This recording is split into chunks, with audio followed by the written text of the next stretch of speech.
Mais uma indecência do Supremo Tribunal Federal hoje, no caso, o protagonista, o ministro Dias Toffoli. Eles se revezam, eles se substituem nestas manobras antijurídicas, começando por dizer o menos, nestas manobras obscenas do ponto de vista do direito, nessas manobras absurdas do ponto de vista até mesmo daqueles que não são versados no direito, mas que têm bom senso, têm inteligência e têm boa-fé. E mais uma manifestação que eu diria traz em si um descaramento que é impressionante. O Estadão, na sua publicação digital, dá um título à matéria que fala da decisão unilateral, monocrática, liminar do ministro Dias Toffoli. O Estadão diz: decisão do ministro Dias Toffoli é um manifesto político. Tudo bem, o título está perfeito, está identificando o que o ministro fez. Mas um ministro do Supremo Tribunal Federal que faz um manifesto político tinha que estar fora. Tinha que ter tido hoje o impeachment, hoje mesmo, se os poderes tivessem vergonha e fossem independentes e todos cumprissem os seus deveres. Porque esse manifesto político não é decisão judicial. Decisão judicial é uma coisa, manifesto político é outra. Mas o manifesto político ideológico partidário do subalterno ao seu superior, feito do subalterno em favor do seu superior, da cria dirigida ao seu criador, em defesa do seu criador, isso é inadmissível.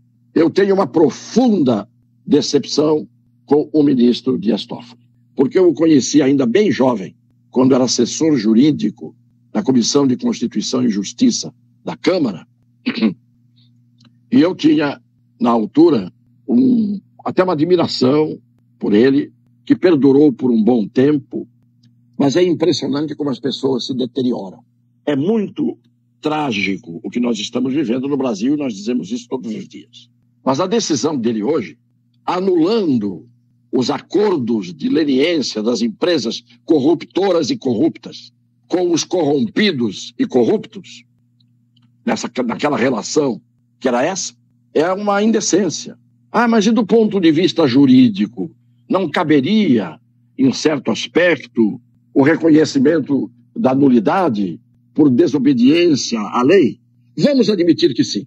Vamos admitir que tenha havido nulidades no processo da Lava Jato, em todo o percurso. Vamos admitir que sim. Só que esse manifesto indecente de hoje podia ser aplicado ao depois da Lava Jato, aos momentos mais atuais, desde 3, 4 anos para cá, até as datas de hoje. O que o ministro Toffoli disse no seu manifesto é pouco perto do que ele deveria dizer, falando das ações do STF nos últimos tempos, praticadas por intermédio de outros ministros e dele também. Porque quando ele jogou o inquérito do fim do mundo direto, passando por cima das regras, mandou direto para o ministro Alexandre de Moraes, isso que ele falou hoje já podia se aplicar a ele, numa espécie de autoacusação ou numa posição de réu confesso. Mas não é só. Poderia se aplicar a todos aqueles que envergonham o Judiciário Nacional, principalmente os que estão habitando a cúpula do Judiciário Nacional. Os que estão hoje todos de um lado só, todos jogando no mesmo time, contra os mesmos adversários, e no Judiciário não pode se jogar contra ninguém.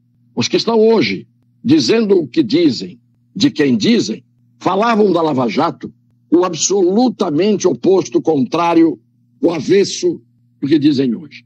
3 pequenos vídeos, para quem não tem a memória dos fatos, de Gilmar Mendes, de Luiz Roberto Barroso e de Alexandre de Moraes, falando da corrupção na Lava Jato, da corrupção apurada pela Lava Jato. Começamos com o Gilmar Mendes.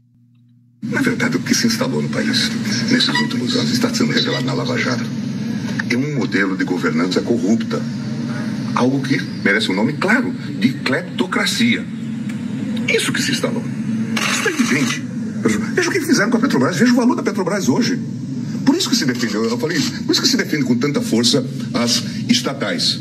Não é por conta de dizer que as estatais pertencem ao povo brasileiro, porque pertencem a eles. Eles tinham se tornado donos da Petrobras. Esse era o método de governança. Infelizmente, para eles, infelizmente para o Brasil, deu errado. Isso, o senhor Gilmar Mendes, o médico.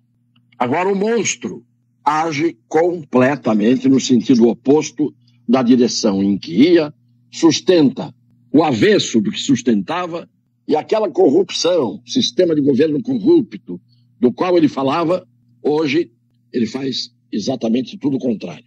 Mas não é ele só, não. Aquele que diz, nós derrotamos, lá no discurso da UNE, aquele que chamou o povo de mané, o seu Barroso, vejam o que ele disse, o que ele dizia da corrupção apurada pela Lava Jato. Na Petrobras foi crime mesmo. Foi político. O que aconteceu na Eletrobras foi crime mesmo. O que aconteceu na Caixa Econômica Federal foi crime mesmo. O que aconteceu no crédito consignado foi crime mesmo. O que aconteceu nos fundos de pensão foi crime mesmo. Portanto, a gente não deve criminalizar a política nem politizar o crime.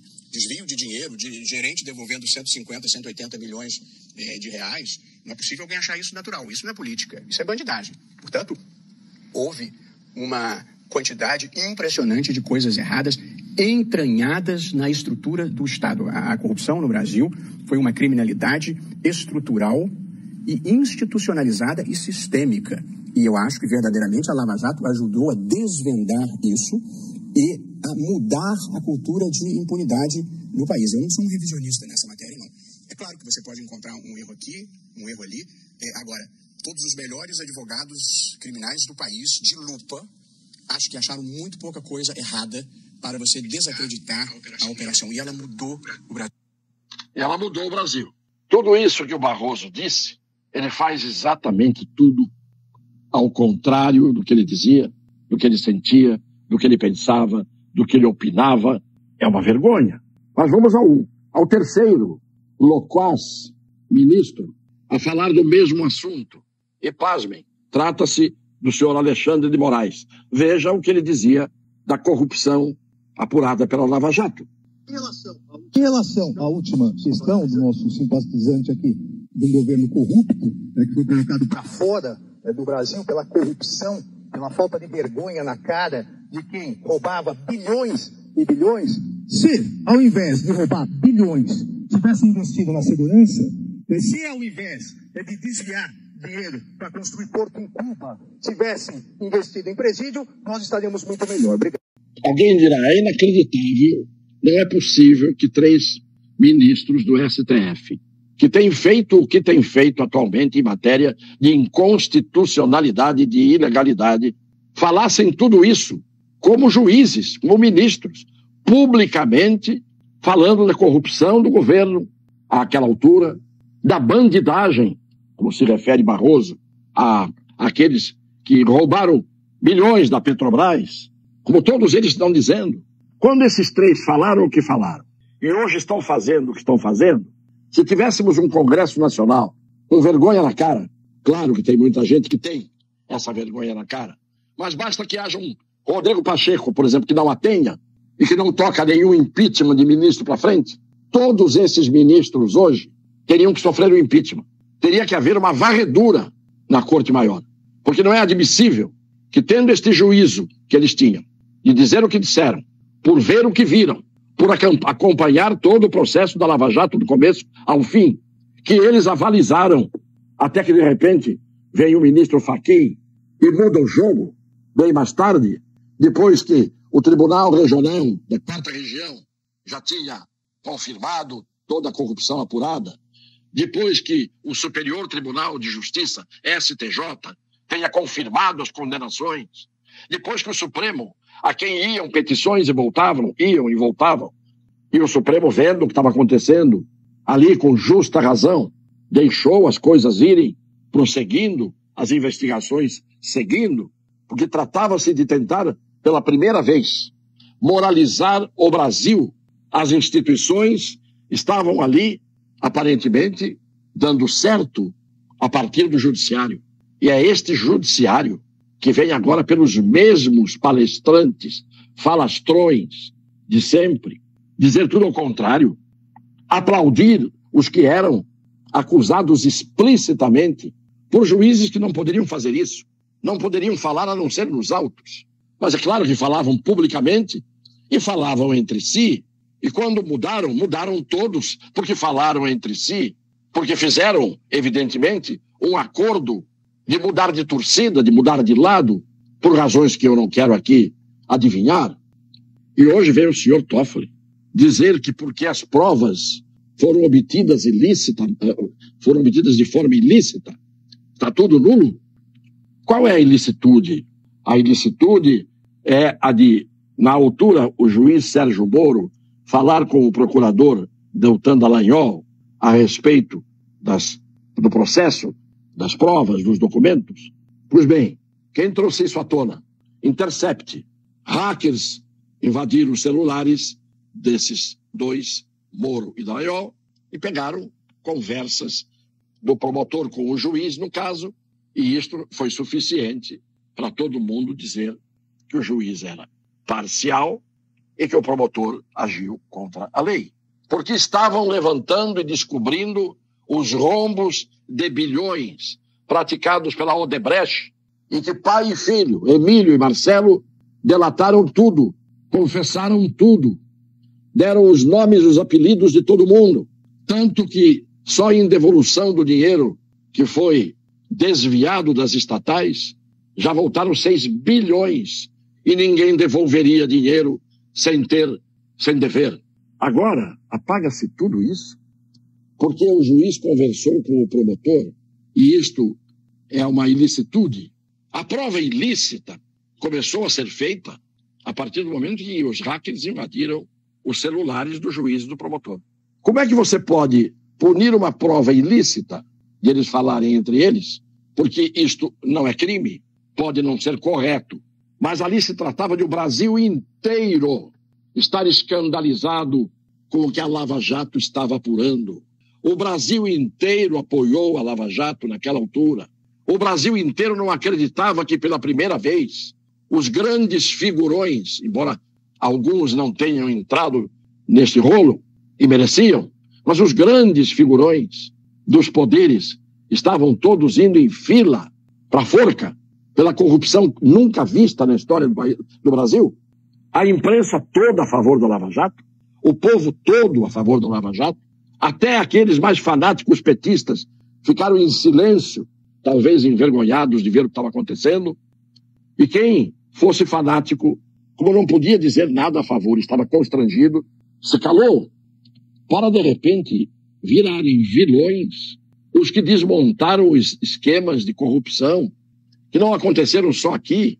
Os Estados Unidos apuraram a corrupção da Odebrecht, a Suíça apurou a corrupção da Odebrecht, e provas produzidas nesses países foram trazidas para cá, além daquilo que se apurou aqui.